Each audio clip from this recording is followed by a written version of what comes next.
ओलीजी प्रधानमन्त्री बनिसके पछाडि उहाँले पनि विश्वासको मत प्राप्त गर्न सक्नुहुन्न। लुटतन्त्रका नायकहरूलाई निर्वाचनबाट हराउनु पर्दछ, हटाउनु पर्दछ। ती ओली हुन् कि, ती देउबा हुन् कि, प्रचण्ड हुन् कि, झलनाथ खनाल हुन् कि, माधव नेपाल हुन् कि, जोसुकै हुन्, हामी यो गणतन्त्रको विपक्षमा छौँ। हामी गणतन्त्रले मुलुक हित गर्दैन भन्ने पक्षमा क्लियर छौँ। त्यसैले हामी गणतन्त्रलाई जे गर्दा गणतन्त्र कमजोर हुन्छ, जे गर्दा यो सिस्टम कमजोर हुन्छ, जे गर्दा यो सिस्टमलाई फाल्न सकिन्छ, हामी त्यसको पक्षमा उभिन्छौँ। यिनीहरूको मर्ने अवस्था भयो भन्दा अदालतले आदेश दिएर सरकारले अक्सिजन पुर्याएको अवस्था छ। यसरी अदालतले नागरिकको ज्यान बचाएका उदाहरण भारतमा छन् भने हाम्रो अदालत रिट निवेदन दर्ता गर्दैन। यो कस्तो विडम्बना हो। अब पनि नागरिकले नबोल्ने? मेरो प्रश्न यहाँहरूसँग त्यही हो।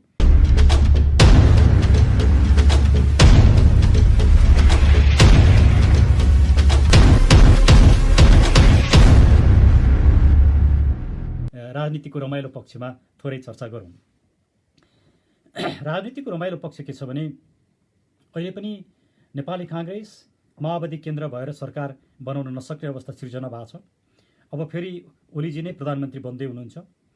ओलीजी प्रधानमन्त्री बनिसके पछाडि उहाँले पनि विश्वासको मत प्राप्त गर्न सक्नुहुन्न। फेरि उहाँले धारा 76(3) अन्तर्गत प्रधानमन्त्री बनेपछि विश्वासको मत 30 दिनभित्र लिनुपर्छ, उहाँले लिन सक्नुहुन्न। माधव नेपालहरूले राजीनामा नदिने भएका छन्। माधव नेपालहरूले साथ दिए पनि जसपा न्युट्रल बस्छ, त्यसले गर्दाखेरि फेरि उहाँले विश्वासको मत पाउनुहुन्न। त्यस पछाडि उहाँ धारा 76(5) मा पुग्नुहुन्छ। फेरि पनि अर्को सरकार बन्न सक्ने अवस्था हुँदैन र अन्ततः संसद विघटन हुने अवस्था छ। मुलुक निर्वाचनमा जाँदैछ। मेरो टिमले हामीले संसद विघटनको पक्षमा किन बहस गरेका थियौँ भने यी भ्रष्टाचारीहरू, यी व्यथितिका नायकहरू, यी लुटतन्त्रका नायकहरूलाई निर्वाचनबाट हराउनु पर्दछ, हटाउनु पर्दछ। ती ओली हुन् कि, ती देउबा हुन् कि, प्रचण्ड हुन् कि, झलनाथ खनाल हुन् कि, माधव नेपाल हुन् कि, जोसुकै हुन्, निर्वाचन एउटा अवसर हो। मुलुकको लागि अलिकति पैसा खर्च हुन्छ, बजेट जान्छ, तर 1 वर्ष पछाडि त इलेक्सन हुँदै नै छ। 1 वर्ष अगाडि इलेक्सन गर्दाखेरि यी व्यथितिका नायकहरूलाई हटाउन सकिन्छ, त्यसको लागि एउटा आवाज उठाउन सकिन्छ नि किन नगर्ने भनेर हामीले गरेका थियौँ। हामीले ओलीको पक्ष दिएका होइनौँ, हामी ओलीको पक्षमा थिएनौँ, हामी त्यो कजको पक्षमा थियौँ। र अहिले पनि हामी संसद विघटनको पक्षमा छौँ, किनकि यो शासन व्यवस्थाले, यो संविधानले काम गर्न सक्दैन। यो प्रमाणित भइसकेको अवस्था छ। त्यसैले जति छिटो यो शासन व्यवस्था कमजोर हुन्छ र यसलाई समाप्त पार्न सकिन्छ, त्यसमा मात्रै नेपाल र नेपालीको भविष्य निहित छ। त्यसले एउटा बाटो खुल्ला गर्छ। त्यसैले हामी विकल्पको पक्षमा छौँ, हामी परिवर्तनको पक्षमा छौँ, हामी रूपान्तरणको पक्षमा छौँ। त्यही कारणले हामीले त्यो मुद्दामा हामी सहभागी भएका थियौँ। हामी ओलीका व्यक्ति होइनौँ र ओलीसँगै भेट्दा पनि मैले त भनेको थिएँ, मेरो र तपाईँको राजनीति एकदमै फरक छ। म तपाईँसँग राजनीतिक रूपमा विमति राख्छु। तर तपाईँहरूले मलाई जसरी अनुरोध गर्नुभयो संसद विघटनको मुद्दा हेरिदियो भनेर, त्यसमा विघटनको पक्षमा भएको कारणले म यो मुद्दा हेर्छु। र धेरै साथीहरूलाई एउटा के कन्फ्युजन छ भने विघटनको पक्षमा हामीले मुद्दा गरेकाले हामीले यति पैसा लियौँ, उति पैसा लियौँ भनेर। हामीले बहुत थोरै पैसा लिएका थियौँ। वास्तवमा तपाईँलाई लाग्दा 5 लाख रुपियाँ लियो। 5 लाख रुपियाँ त्यति ठुलो मेहनत गर्नुपर्ने विषयमा धेरै कम पैसा लिएको हो। हाम्रो जुन किसिमको समय हामीले लगानी गऱ्यौँ, हाम्रो जुन स्टेचर छ, हामी जुन हाम्रो नलेज छ, त्यसले गर्दा हामीले बहुत थोरै पैसा लिएर काम गरेका हौँ। हामी पेसागत मान्छौँ, हामीले आफ्नो पेसाको पैसा लिनुपर्छ। हामी सबै कुरा सितै गर्न सक्दैनौँ र पेसागत मर्यादा पनि हुन्छ। यो कुरा पनि जसरी बुझिएको छैन, जसरी हामीलाई आरोप लगाइएको छ, त्यो चाहिँ गणतन्त्रवादीहरूले आरोप लगाइरहेका छन्, जो यो गणतन्त्र टिकाउन चाहन्छन्। हामी यो गणतन्त्रको विपक्षमा छौँ। हामी गणतन्त्रले मुलुक हित गर्दैन भन्ने पक्षमा क्लियर छौँ। त्यसैले हामी गणतन्त्रलाई जे गर्दा गणतन्त्र कमजोर हुन्छ, जे गर्दा यो सिस्टम कमजोर हुन्छ, जे गर्दा यो सिस्टमलाई फाल्न सकिन्छ, हामी त्यसको पक्षमा उभिन्छौँ। आज पनि, हिजो पनि उभियौँ, आज पनि उभिन्छौँ र भोलि पनि उभिन्छौँ। त्यसैले राजनीतिको बारेमा मैले यति भने। अब म थोरै नेपालका लागि नेपालीको बारेमा अलिकति राख्छु। हामी नेपालका लागि नेपालीलाई राजनीतिक दलमा रूपान्तरण गर्ने निर्णयमा पुगेका छौँ। अब नेपालका लागि नेपाली एउटा राजनीतिक विकल्प मात्रै होइन, अब यो मुलुकको शासन सत्ता लिने राजनीतिक दलको रूपमा यसलाई हामीले स्थापित गर्नुपर्दछ। यो एकजना व्यक्तिको, दुईजना व्यक्तिको प्रयासले हुँदैन, आम नेपाली नागरिकहरूको प्रयासले यो सम्भव छ। र अबको आउँदो इलेक्सनमा हामी भ्रष्टहरूलाई हराउने र नेपालका लागि नेपालीले उम्मेदवारी दिएर अबको सरकार नेपालका लागि नेपालीले बनाउने हिम्मत, आँट र जोसका साथ हामी लाग्नेछौँ। तपाईँहरू सम्पूर्णको हामीलाई साथ र सहयोग चाहिन्छ। यो विषयमा हामीले हाम्रो एउटा निर्देशक सिद्धान्तको रूपमा पृथ्वी पथ या पृथ्वीनारायण शाहले यो मुलुकलाई जसरी एकीकरण गरे, यो मुलुकको एकता बचाए, भ्रष्टाचारको अन्त्यका जुन सिद्धान्तहरू प्रतिपादन गरे, विदेश नीतिका सिद्धान्त प्रतिपादन गरे, अर्थनीतिका सिद्धान्त प्रतिपादन गरे, ती सबैलाई हामीले आफ्नो आधारशिला सैद्धान्तिक आधार बनाएका छौँ। हामी विदेशीवादमा, हामी मार्क्सवादमा या फलानुवादमा हामी विश्वास गर्दैनौँ। हामी नेपाली माटोमा विश्वास गर्छौँ, नेपालीपनामा विश्वास गर्छौँ, हामी आफ्ना विभूतिहरूमा विश्वास गर्छौँ, हामी सीतामा विश्वास गर्छौँ, हामी जनकमा विश्वास गर्छौँ, हामी भानुभक्तमा विश्वास गर्छौँ, हामी यलम्बरमा विश्वास गर्छौँ। हामी यसरी आफ्नै नेपालका विभूतिहरूमा विश्वास गरेर नेपालीपनाका आधारमा, नेपाली माटो सुहाउँदो राजनीतिक विचार र सिद्धान्तका आधारमा त्यसलाई हामी पृथ्वी पथ भन्छौँ। पृथ्वी पथका आधारमा यो मुलुकलाई रूपान्तरण गर्न चाहन्छौँ। तपाईँहरूको साथ जरुरी छ। प्रत्येक नेपाली नागरिकले विश्वस्त भएर मुलुकलाई यो सङ्कटबाट बचाउनको लागि अब दलको पछाडि, ती दल भन्नाले यो 30-31 वर्ष शासन गर्ने दलको पछाडि लागेर होइन, अब एउटा नयाँ राजनीतिक दल नेपालका लागि, नेपालीकोलाई साथ दिएर, त्यसको एउटा सिपाही भएर, त्यसको एउटा सदस्य भएर यो मुलुक जोगाउने कर्तव्यनिष्ठ नागरिक भएर एकाकार भएर काम गरौँ। यसैमा मुलुकको हित छ, हाम्रो पनि हित छ। यो मुलुक बचाउनु पर्दछ। म यति नै मात्रै आज राख्न चाहन्छु र नेपालको लागि, नेपालीको बारेमा म पछिल्ला दिनमा म फ्रिक्वेन्टली फेसबुक लाइभमा आएर आफ्ना कुराहरू राख्नेछु र तपाईँहरूले साथ दिनुहुनेछ भन्ने कुरामा म विश्वस्त छु। नमस्कार सबै साथीहरूमा, नमस्कार। यो फेसबुक लाइभमा जोडिने हुने म सबै साथीहरूलाई स्वागत गर्न चाहन्छु। हिजो प्राविधिक कारणले गर्दाखेरि हिजो म फेसबुक लाइभमा आउन सकिनँ, त्यसको लागि म क्षमा प्रार्थी छु।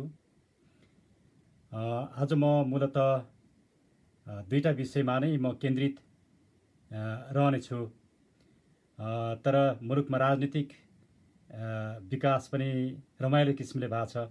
म त्यसमा पनि थोरै चर्चा गर्नेछु र नेपालका लागि नेपालीले के गरिराखेको छ, भविष्यमा के गर्दैछ भन्ने विषयमा पनि थोरै चर्चा गर्नेछु। म नेपालका लागि, नेपालीको विषयमा फेरि पछिल्ला दिनमा बोल्ने नै छु। आजको पहिलो विषय कोभिडको जुन अवस्था मुलुकमा छ, त्यो ज्यादै कठिन अवस्थामा मुलुक छ। आज पनि लगभग 239-40 जना व्यक्तिहरूको मृत्यु भएको छ। लगभग 9,000 व्यक्तिहरू सङ्क्रमित भएका छन्। अक्सिजनको अभाव छ। अक्सिजनको अभावले विभिन्न अस्पतालहरूमा मानिसहरू छटपटाइराखेका छन् भन्ने अपुष्ट समाचारहरू आइराखेका छन्। अक्सिजन नपाएको कुरा त सबै मिडियामा आइसकेको छ। अस्पतालले हामी अक्सिजनको अभावको कारणले बिरामीलाई भर्ना लिन सक्दैनौँ भनेर दिनैपिच्छे विज्ञप्ति निकालिराखेको अवस्था छ। यस्तो एउटा गम्भीर सङ्कटको अवस्था किन सिर्जना भयो त? यो सिर्जना हुनु पछाडिका 2-3वटा कारण छन्।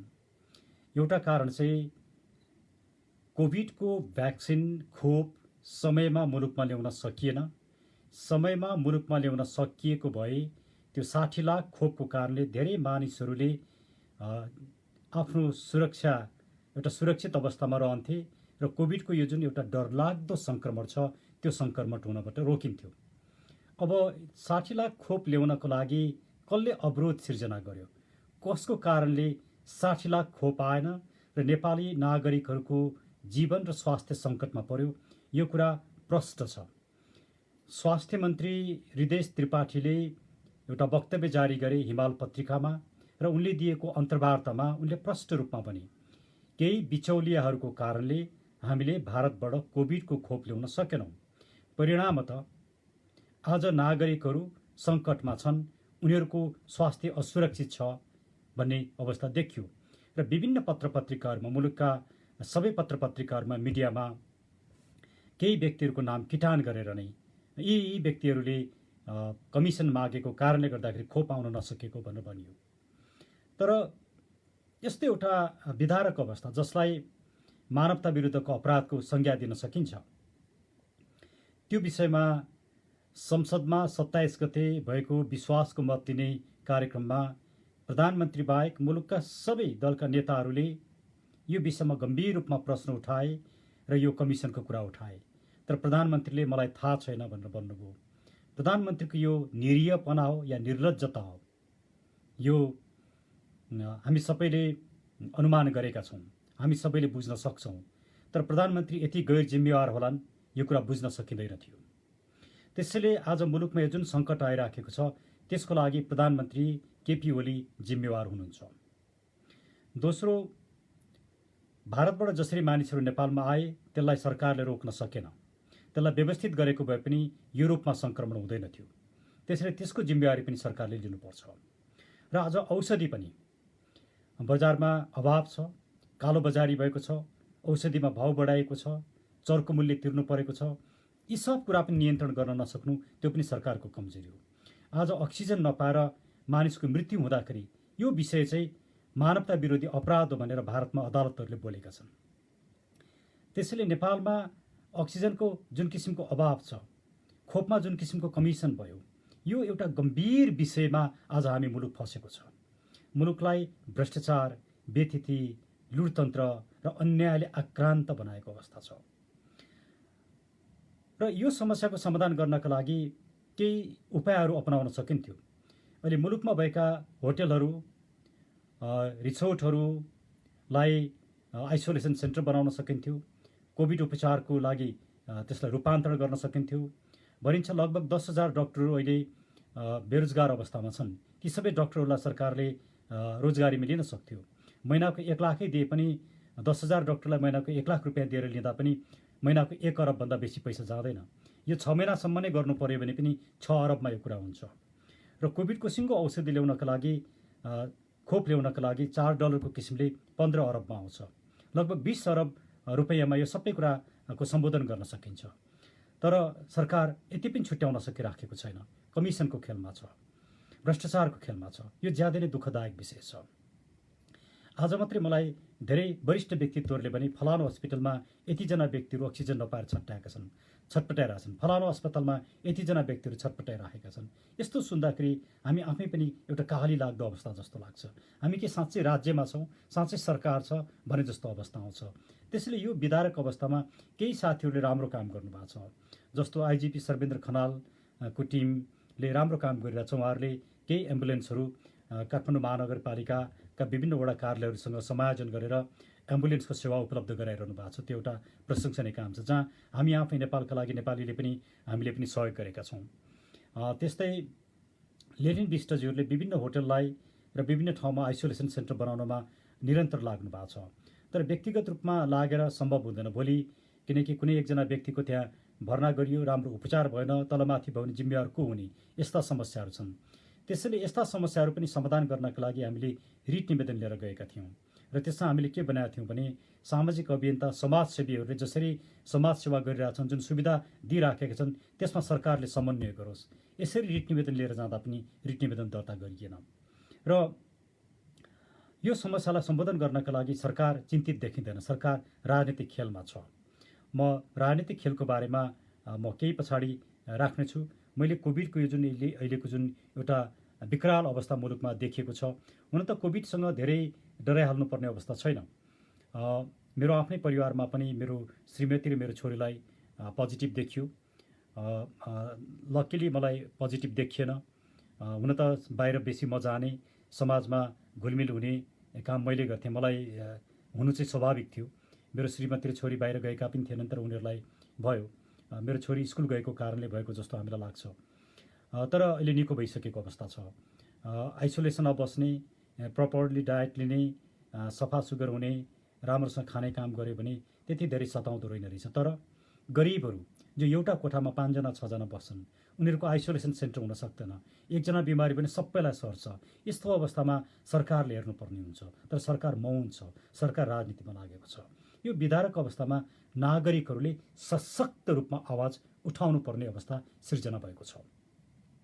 मैले कोभिडको विषयमा मैले यति नै राखेँ।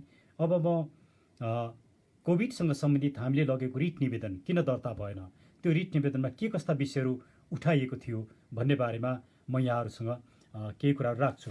म रिट निवेदनमा माग गरिएका कुराहरूले म यहाँहरूलाई पढेर सुनाउन चाहन्छु, जसले गर्दाखेरि के कुरा उठाइएको थियो भन्ने कुरा आम नेपाली नागरिकलाई, देश विदेशमा बस्ने सबै मित्रहरूलाई थाहा होस् भन्ने म चाहन्छु। हाम्रो एउटा माग थियो, कोभिड विरुद्धको खोप र औषधि आयातमा कुनै पनि किसिमले मूल्य अभिवृद्धि नगर्नु नगराउनु र कुनै पनि एजेन्टलाई कमिसन दिने वा आधिकारिक मूल्यमा नै कमिसन पनि जोडी सर्वसाधारणको आँखामा कमिसन नलिएको देखाउने जस्ता कार्य नगराउनु वा गोप्य रूपमा कमिसन लिने कार्य नगराउनु भनी प्रमादेशको आदेश जारी गरी पाऊँ। यदि कमिसन दिने गरी कुनै सम्झौता गरिएको रहेछ भने त्यस्तो सम्झौता उत्प्रेषणको आदेशले खारेज गरी पाऊँ भन्ने थियो। यसमा सर्वोच्च अदालतको रजिस्ट्रारले के भने गोप्य रूपमा कमिसन लिने दिने र कमिसनको जुन कुरा उठाउनुभयो तपाईँहरूले, यस्तो विषय अदालतले हेर्न मिल्दैन भनेर भन्नुभयो। यो ज्यादै दुःखको विषय हो। पहिला कुरा त रिट निवेदनमा संवैधानिक विषयमा मौलिक मानव अधिकारको विषयमा उठाइएका विषयहरू रजिस्ट्रारले या प्रशासनले हेर्ने, निर्णय गर्ने, आदेश दिने नै होइन। रजिस्ट्रारले जुन किसिमको काम गर्नुभयो, उहाँहरूले विधिशास्त्र नबुझेको जस्तो मलाई लाग्दैन। तर उहाँहरूले किन यति एउटा डेलिबरेट रूपमा यस्तो अहम संवेदनशीलको विषयलाई पनि अदालतमा जान प्रवेश गर्न दिनु भएन, न्यायको रोहमा प्रवेश गर्न दिनु भएन, एक्सेस टु जस्टिस गर्न दिनु भएन। यो ज्यादै संवेदनशील प्रश्न हो। किनकि भारतमा अदालतहरूले कसैले रिट निवेदन नदिने आफैले मुद्दा हेरेर अदालतले सरकारलाई आदेश दिएको छ। नागरिकहरूको ज्यान बचाउनको लागि बहुत ठुलो काम गरेको छ र सरकारलाई यतिसम्म पनि भनेको छ कि अक्सिजनको अभावमा कसैको मृत्यु भयो भने त्यसको जिम्मेवारी सरकारले लिनुपर्छ र यो चाहिँ मानवता विरोधी अपराध हुन्छ र त्यो अपराधको लागि सरकार जिम्मेवार हुनुपर्छ भनेर समेत अदालतले भने। आजै मात्रै भारतीय सर्वोच्च अदालतले र भारतको दिल्ली हाइकोर्टले आदेश जारी गरेको छ र त्यसमा के भन्यो भने प्राइभेट हस्पिटलले जुन चर्को रूपमा मूल्य असुलिरहेका छन् त्यो नियन्त्रण गर, किनकि कोभिडको बेलामा यो पैसा कमाउने बेला होइन, यसरी आदेश गरेको छ। तर हामीले पनि यही विषय उठाएका थियौँ, प्राइभेट हस्पिटलहरूलाई पनि नियमन गर, 50% बेडहरू चाहिँ निःशुल्क रूपमा उपचारको लागि दिने व्यवस्था गर भनेर भनेका थियौँ। त्यो रिट निवेदन जारी दर्तासम्म पनि गरिएन र दर्ता मात्रै गरिएन, त्यसो पर फेरि हामी अर्को निवेदन लिएर गयौँ, त्यो निवेदन पनि लिएन। यसरी अदालतले न्यायको ढोका थुनेको अवस्था छ। र भारतमा त दिल्ली हाइकोर्टले त भिडियो कन्फरेन्सिङबाट भर्चुअल्ली भिडियो कन्फरेन्स गरेर कसैले रिट निवेदन नदिए पनि न्युज पेपरलाई आधार मानेर कसैले फोन गरेका आधारमा पनि मुद्दा सुनेर तत्काल आदेश दिएको छ। र कतिपय अवस्थामा विभिन्न अस्पतालहरूले हामीलाई अक्सिजन पाएनौँ, हाम्रा बिमारीहरूको मर्ने अवस्था भयो भन्दा अदालतले आदेश दिएर सरकारले अक्सिजन पुर्याएको अवस्था छ। यसरी अदालतले नागरिकको ज्यान बचाएका उदाहरण भारतमा छन् भने हाम्रो अदालत रिट निवेदन दर्ता गर्दैन। यो कस्तो विडम्बना हो। अब पनि नागरिकले नबोल्ने? मेरो प्रश्न यहाँहरूसँग त्यही हो। यो अदालत कहाँ पुगेको छ? न्याय कहाँ पुगेको छ? हामीले राखेका अरू मागहरूको बारेमा म फेरि पढेर सुनाउँ। कोभिडसँग सम्बन्धित स्वास्थ्य सामग्री, औषधि, खोप र अन्य उपकरणहरू राज्य आफैले खरिद गर्नु र सो सम्बन्धी सम्पूर्ण प्रक्रिया, मूल्य र वितरण सार्वजनिक गर्नु भनी आदेश जारी गरी पाऊँ। तेस्रो, कोभिड विरुद्धको खोपको कस्ट, इन्सुरेन्स र फ्रेट CIF मूल्य नै $4 पर्ने देखिन्छ। सो मूल्यका आधारमा पनि 3 करोड नेपाली नागरिकलाई खोप निःशुल्क उपलब्ध गराउन पनि 15 अरब रुपैयाँ भए पुग्दछ। अझ नेपाल सरकारले खोप उत्पादन गर्ने देशको सरकारसँग समन्वय गरी विश्व व्यापार सङ्गठनको बौद्धिक सम्पत्ति सम्बन्धी सम्झौताको धारा 31 अन्तर्गतको प्रक्रिया अपनाएको खण्डमा सो मूल्य अझै सस्तो पर्ने हुन्छ। तसर्थ उक्त धारा 31 को प्रक्रिया समेत अवलम्बन गर्नु भनी आदेश जारी गरी पाऊँ। तसर्थ कोभिड विरुद्धको खोप अभाव हुन नदी प्रत्येक नेपाली नागरिकले निःशुल्क प्राप्त गर्ने व्यवस्था मिलाउनु भनी आदेश जारी गरी पाऊँ। यो कुरा पनि अदालतले दर्ता गर्न मान्न। चौथो माग, कोभिडसँग सम्बन्धित औषधि, स्वास्थ्य सामग्री र खोपमा कालो बजारी गर्ने, अभाव सृजना गर्ने र समाजमा आतंकित अवस्था सृजना गर्ने व्यक्ति, समूह र निकाय विरुद्ध अनुसन्धान गरी कानुनको दायरामा ल्याई कारबाही गर्नु पनि आदेश जारी गरी पाऊँ।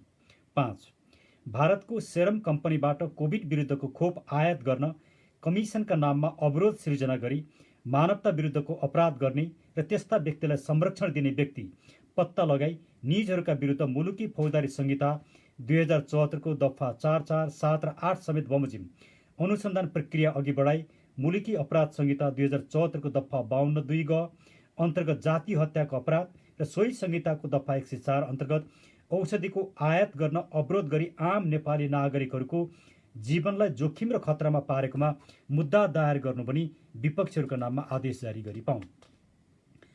6, नेपालमा माघ 9, 2076 कोभिड सुरु भएदेखि कोभिड नियन्त्रणसँग सम्बन्धित औषधि, खोप एवं स्वास्थ्य सामग्री खरिद गर्ने र र वितरण गर्ने सम्बन्धमा भएका कालोबजारी, कमिसन, भ्रष्टाचार लगायतका विषयमा हालसम्म पनि सरकारी स्तरबाट यथेष्ट, प्रभावकारी र विश्वसनीय रूपमा छानबिन गरी दोषीमाथि कारबाही हुन नसकेको हुँदा यस्ता सम्पूर्ण विषयमा छानबिन गरी मुलुक र नागरिकलाई असल शासनको विश्वास दिलाउनका लागि डाक्टर द्वारिकानाथ ढुङ्गेल, श्री सुखदेव भट्टराई खत्री एवं डाक्टर गोविन्द केसी जस्ता निष्कलङ्कित, निष्पक्ष, निडर र सक्षम व्यक्तिहरूको नागरिक आयोग श्री सर्वोच्च अदालतबाटै गठन गरी निजहरूबाट छानबिन गराउन र छानबिन प्रतिवेदन नागरिकको जानकारीका लागि सार्वजनिक गर्नका लागि आदेश जारी गरी पाऊँ। साथै उक्त नागरिक आयोगले सम्पूर्ण सरकारी एवं निजी क्षेत्रबाट दस्तावेज सङ्कलन गर्न सक्ने, सम्बन्धित व्यक्तिलाई अन्तर्वार्ता वा बयान लिन सक्ने, झिकाउन र बुझ्न सक्ने एवं आवश्यकता बमोजिम सामूहिक निर्णय गरी नागरिक आयोगको सदस्य सङ्ख्या बढाउन पाउने र आफैले आफ्नो अध्यक्ष छनौट गर्न पाउने गरी कार्यक्षेत्र अधिकार तोक्ने एवं सो कार्य गर्नका लागि कार्यालय, स्रोत र साधन उपलब्ध गराउन नेपाल सरकारका नाममा प्रमादेश लगायत उपयुक्त आदेश जारी गरी पाऊँ। साथै उक्त प्रतिवेदनले दोषीमाथि मुद्दा चलाउनु पर्ने निष्कर्ष निकालेमा हदम्याद नगुज्रिने आदेश गरी त्यस्ता व्यक्ति र समूह उप मुद्दा चलाउनु पनि आदेश जारी गरी पाऊँ। यी मागहरू राखेर सर्वोच्च अदालतमा जुन हामीले रिट निवेदन लिएर गयौँ, यो रिट निवेदन दर्ता गरिएन। यसले एउटा ज्यादै दुःख लाग्दो अवस्था सिर्जना भएको छ। न्याय मरेको अवस्था छ। यस्तो संवेदनशील विषयमा 3 करोड नेपालीहरूको जीवन र स्वास्थ्यमाथि खेलबाड गरिँदाखेरि पनि अदालतका कर्मचारीहरू रिट दर्ता गर्न मान्दैनन्। यसले के देखाउँछ? यसले प्रष्ट छ अदालत नागरिकसँग, नागरिकको जीवनसँग सरोकारै राख्दैन। पहिलो कुरा त यस्तो महत्त्वपूर्ण मौलिक मानव अधिकारको विषयमा अदालतका कर्मचारीले, रजिस्ट्रारले बोल्ने विषय नै होइन। यो न्यायाधीशले बोल्ने विषय हो, इजलासले बोल्ने विषय हो।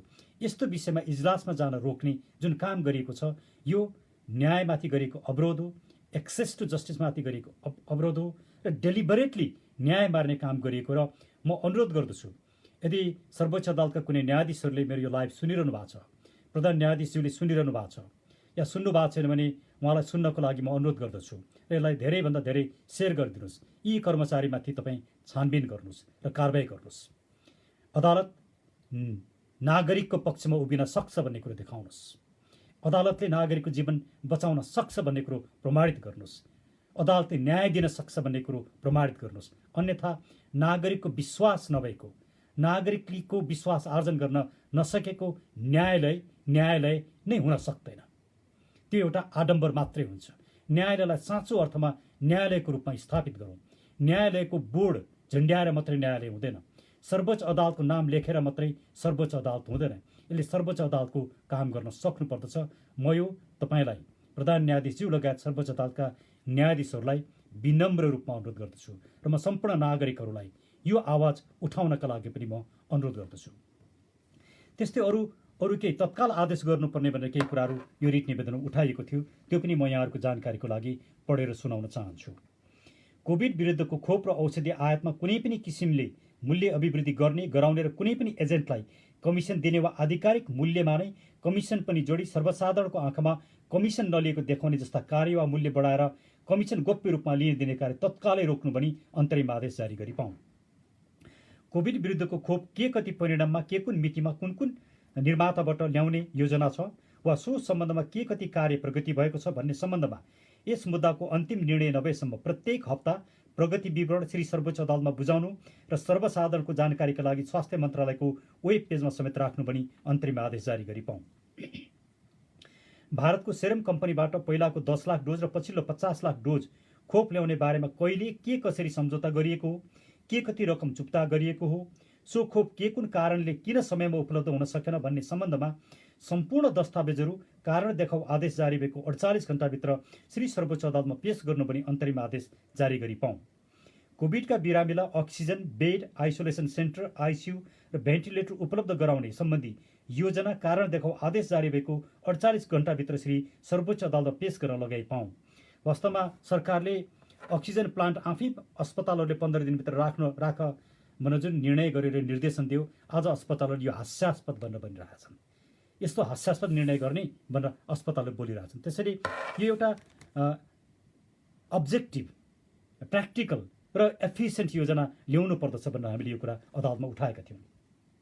र सो सम्बन्धमा प्रत्येक हप्ता प्रगति विवरण श्री सर्वोच्च अदालतमा पेश गरेर स्वास्थ्य मन्त्रालयको वेब पेजमा समेत राख्न लगाइ पाऊँ। साथै सो सम्बन्धमा oxygen bed, isolation centre, ICU र भेन्टिलेटर नपाएर बिरामीको मृत्यु हुन नपरोस् भनी उपयुक्त अन्तरिम आदेश समेत जारी गरी पाऊँ। विभिन्न क्षेत्रका समाजसेवीहरूले निःशुल्क रूपमा oxygen bed, isolation centre, ICU र भेन्टिलेटर उपलब्ध गराउने सम्बन्धमा स्थानीय निकायलाई परिचालन गरी समन्वय गर्न लगाउनु भन्ने समेत अन्तरिम आदेश जारी गरी पाऊँ।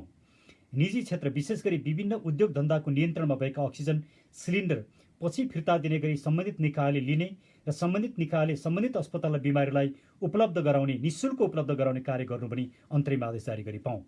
समाजमा निराशा र हतोत्साह नबढोस् भनी कोभिडको उपचारसँग सम्बन्धित विषयमा के कस्ता राम्रा कार्यहरू भइरहेका छन्, गुड प्र्याक्टिसेस, त्यस्ता कार्यलाई पनि नागरिकको जानकारीका लागि व्यापक रूपमा सूचना प्रवाह गराउनु पनि अन्तरिम आदेश जारी गरी पाऊँ। निजी अस्पतालहरूलाई कोभिडको उपचारमा उत्तरदायी तुल्याउन निजी अस्पतालमा समेत सरकारले समन्वय गरी आवश्यक निर्देशन जारी गरी कम्तीमा 50% बेड कोभिड संक्रमित बिमारीलाई उपलब्ध गरी निःशुल्क उपचार गराउनु पनि अन्तरिम आदेश जारी गरी पाऊँ।